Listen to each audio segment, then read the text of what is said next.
Estamos iniciando mais uma edição especial do Plantão de Notícias, com informações das cidades e do país, e trazemos informação importante de Teresópolis. A Prefeitura de Teresópolis, por meio da Secretaria Municipal de Planejamento, informa que desde terça-feira, dia 10 até domingo, dia 15, as equipes do ITER, Instituto de Terras e Cartografia do Estado do Rio de Janeiro, fazem o cadastramento dos moradores do Caleme, das ruas Mato Grosso e Boa Vista em Santa Cecília e da comunidade Portelinha. O objetivo é alcançar as famílias que ainda não se inscreveram na primeira chamada do Programa Municipal de Regularização Fundiária de Interesse Social, para a futura entrega do Documento Oficial de Propriedade do Terreno, RGI.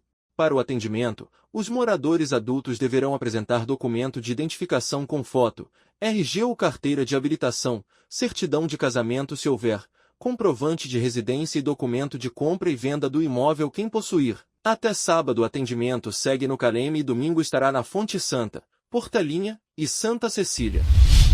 Em instantes traremos outras notícias das cidades, mas agora vamos a um giro de informações nacionais. Superdotação, aprenda a reconhecer uma inteligência acima da média. Confira nesta reportagem da TV Pernambuco, emissora da Rede Nacional de Comunicação Pública. Zé, como gosta de ser chamado, tem altas habilidades. O menino de 12 anos adora desafios e, por isso, participa sempre de Olimpíadas de Química, Matemática e Física. Eu fiz lá a Olimpíada achando que eu não ia passar, porque eu nunca tive aula de Física. Passei da primeira fase. Aí eu fiquei, como? Sendo que eu nem sabia do assunto, nenhum. Eduarda percebeu algumas habilidades no filho quando ele tinha apenas 5 anos.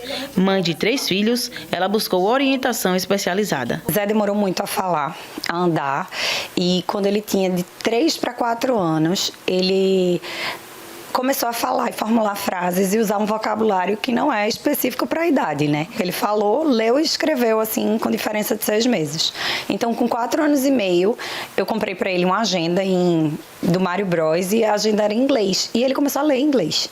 E eu disse, esse menino nunca teve uma aula de inglês, como que ele está lendo inglês? E aquilo dali, para mim, já trouxe essa questão de, será que não é algo diferente? Uma pesquisa liderada pelo psicólogo britânico Richard Lynn revelou que 90% da população brasileira tem, em média, 87 pontos de QI, o quociente de inteligência. Zé tem 140 pontos de QI, um número alto, que chama a atenção, mas mexe também com o emocional do menino. É muito fácil para mim pegar assunto. Por exemplo, se eu vejo minha irmã ou meu primo que estudam na mesma série que eu vejo que eu consigo alcançar um pouco mais. E na escola isso às vezes dificulta um pouco a socialização. Ter altas habilidades significa ter elevada potencialidade de aptidões e talentos, sempre acima da média. Para identificar, é necessária uma avaliação psicológica. É a habilidade cognitiva acima da média e por aí a gente pode considerar a inteligência, a memória, a velocidade de processamento, o nível de interesse e a criatividade. A identificação ela deve ser feita por um especialista e esse especialista ele precisa ser um psicólogo. Uma sessão com acordo entre líderes partidários, focar apenas no debate e deixar a votação para depois, numa outra data. Em pauta, o parecer da PEC, já aprovada no Senado, que limita as decisões monocráticas, ou seja, individuais, tomadas por ministros do Supremo Tribunal Federal e em outros tribunais superiores.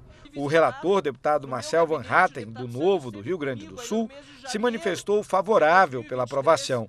O parlamentar deu como exemplo as decisões de projetos que foram discutidos pelas duas casas legislativas, Câmara e Senado, passando pelas comissões, plenário e muitas vezes pela sanção do presidente da República. Seguido todo o trâmite do devido processo legislativo, um único ministro decide monocraticamente anular o que o parlamento, representante da soberania popular pelo voto do cidadão brasileiro, ou melhor, dos mais de 200 milhões de cidadãos, claro que não todos eleitores, mas mesmo os que não o são, estão representados por este parlamento, um único senhor desfaz essa decisão. Já o deputado Túlio Gadelha, do Rede de Pernambuco, se posicionou contra a proposta. O parlamentar lembrou que em 98% dos casos, as decisões monocráticas foram referendadas pelo plenário do Supremo. Durante a sessão da CCJ, Gadelha lembrou que algumas dessas decisões ajudaram a salvar vidas durante a pandemia de Covid-19. Imagine se as pessoas não tivessem se isolado naquele momento. Então, agradecemos ao STF por uma decisão, mesmo que monocrática, mas importante para que resguardasse a vida dessas pessoas. Antes do debate começar, a Comissão de Constituição e Justiça ficou assim. Em cada roda de conversa e grupo de parlamentares, uma articulação política. Era sobre o projeto de lei que pretende conceder anistia aos envolvidos nos atos de 8 de janeiro de 2023. Como a pauta da sessão da CCJ já estava definida, alguns parlamentares tentaram incluir o PL da anistia como extra pauta, o que não aconteceu, porque não teve voto da maioria absoluta. Agora, votação mesmo só depois das eleições municipais de outubro. Para a presidente da comissão, deputada Caroline de Tone, do PL de Santa Catarina, a proximidade das eleições acabou dando uma forte conotação política à proposta, desviando do foco principal do projeto. Tanto a oposição quanto a situação tiraram os pedidos extra-pauta, porque a gente entende que esse tema está tomando uma conotação diferente da natureza originária dele, da anistia. Está sendo feito uso político por algumas lideranças, o que vai prejudicar a essência do projeto. Dia do quadro de estiagem extrema e queimadas que se espalham por biomas do país, o presidente Lula confirmou a criação de uma autoridade climática e de um plano nacional de enfrentamento a riscos climáticos extremos. Um dos objetivos da ação anunciada oficialmente pelo presidente é dar suporte às ações do governo federal. Na sequência, confira a previsão do clima-tempo. A Autoridade Climática Nacional deve funcionar como uma agência federal, com recursos e servidores próprios, e vai atuar no enfrentamento de eventos naturais extremos. O presidente Lula voltou a falar sobre a criação dessa agência ontem em Manaus, durante uma reunião com dezenas de prefeitos amazonenses. Como a gente tem noticiado aqui, o estado vive o drama da estiagem que afeta 61 dos 62 municípios que tiveram reconhecimento federal da situação de emergência. Essa autoridade climática, Luciana, é um projeto citado desde a eleição de 2022. Com os desastres ambientais no Rio Grande do Sul e agora no Amazonas, o assunto voltou à pauta do governo. Hoje, em entrevista à Rádio Norte FM, Lula disse que vai encaminhar ao Congresso Nacional uma medida provisória criando o Estatuto Jurídico da Emergência Climática, com o objetivo de estabelecer condições de ampliar e acelerar as políticas públicas a partir de um Plano Nacional de Enfrentamento aos Riscos Climáticos. Vamos acompanhar. Nosso foco precisa ser adaptação e preparação para o enfrentamento deste fenômeno. Por isso, vamos estabelecer uma autoridade climática e um comitê técnico-científico que dê suporte e articule a implementação das ações do governo federal, junto com o governo estadual e junto com as prefeituras.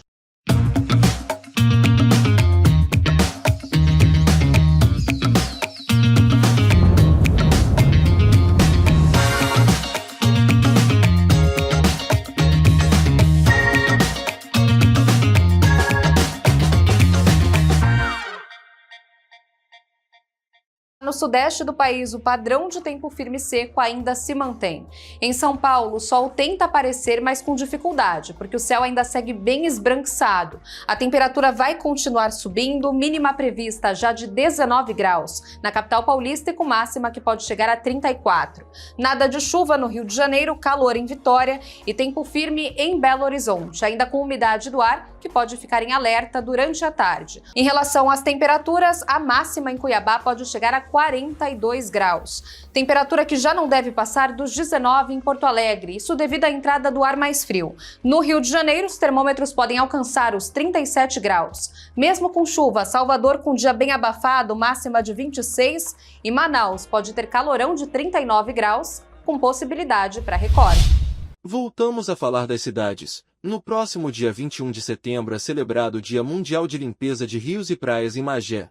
Dezenas de voluntários se unirão ao projeto do Mangue ao Mar, realizado pela ONG Guardiões do Mar, em convênio com a Transpetro, para uma grande ação de limpeza na praia de Porto Velho, Piedade, no dia 21, às 9 horas. O objetivo é sensibilizar a população para esse movimento solidário e de reflexão por um ambiente mais limpo e saudável. Apesar da ação ser aberta a todos interessados, os voluntários que desejarem poderão se inscrever previamente por meio do link para participar de uma capacitação online. Confira abaixo na tela o link para inscrição ou procure nas redes sociais da ONG Guardiões do Mar.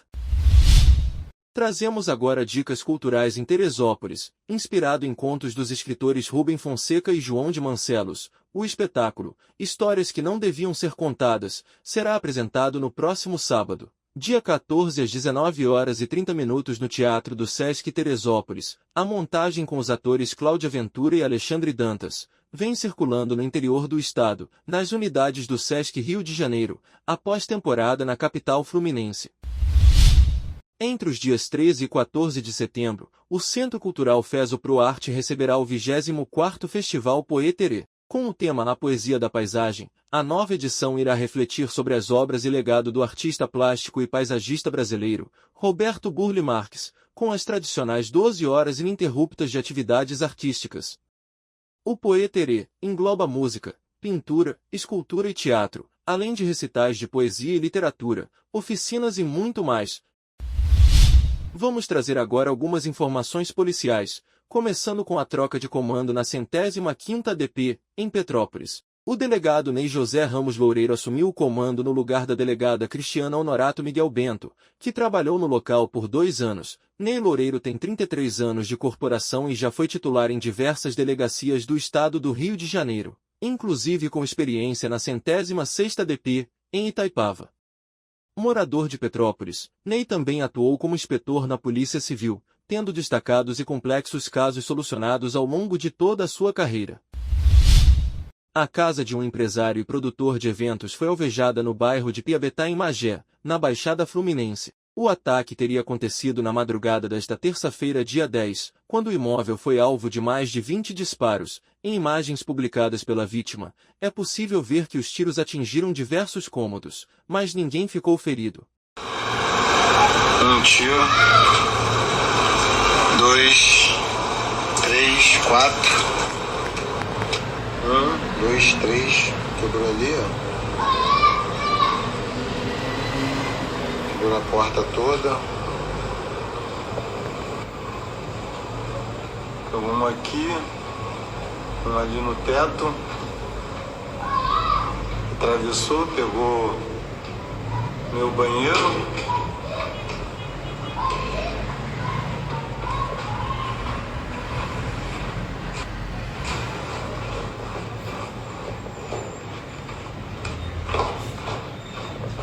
Aí, ó. Pegou um aqui na porta. Pegou outro aqui. Projete da bala tá aqui, ó. Policiais civis da 123ª DP de Macaé prenderam um homem, nesta quarta-feira, 11 de setembro, acusado de envolvimento em um incêndio criminoso em uma empresa de internet. Contra ele foi cumprido um mandado de prisão temporária pelo crime de incêndio, dano qualificado e associação criminosa. O crime aconteceu no dia 28 de janeiro deste ano. Na ocasião, 3 suspeitos entraram no galpão e atearam fogo. Em seguida, o grupo fugiu em um carro, conduzido por um quarto criminoso. Segundo as investigações, a empresa teria tido um prejuízo de cerca de R$500 mil. E para encerrar o plantão de hoje trazemos os resultados dos jogos de volta da Copa do Brasil nesta quarta-feira. O Vasco se classificou eliminando o Atlético Paranaense nos pênaltis, após perder por 2-1, no tempo normal. Já o Corinthians segue para as semifinais após passar pelo Juventude por 3-1. Um grande abraço e até a próxima edição.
violência contra a mulher pode começar silenciosa e tomar um caminho perigoso, mas todos nós podemos ajudar, percebendo, enfrentando e interrompendo a violência antes que seja tarde.